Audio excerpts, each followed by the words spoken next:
Today, the body of Prime Minister Meles Zenawi arrived in Ethiopia from Brussels. No one's sure yet how he died, but that's part of the secrecy which shrouded his authoritarian rule. The story matters to America because Ethiopia's dictator was an ally in the fight against al-Qaeda in Somalia. Thanks to that allegiance, the U.S. looked the other way on things like how the Zenawi regime jailed opposition leaders and journalists and led Ethiopia to a ranking of 174 out of 187 countries in the Human Development Index. That measures human rights.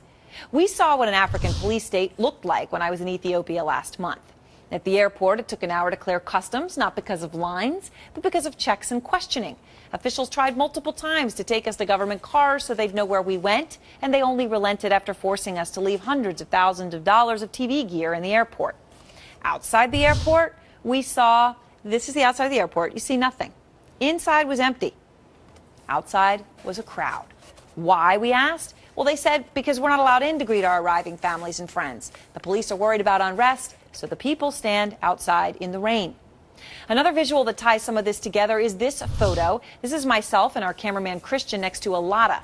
Those are the ancient Russian cars, which are still the taxi cab of choice in Addis Ababa, left over from when Ethiopia was a socialist ally of the USSR. Maybe that's why the United States is so proud of winning Ethiopia over as an ally. It's proof we won the Cold War. But despite supporting a regime that deprived its nation of a free press, the United States isn't reaping the benefits you might expect. These guys are. These are Chinese businessmen in the airport. They are everywhere. China is the biggest investor in Ethiopia. That's right. They were everywhere. Here's the bottom line. The U.S. gives about $1 billion a year in aid to a dictator and looks the other way on human rights. And China gets the prize.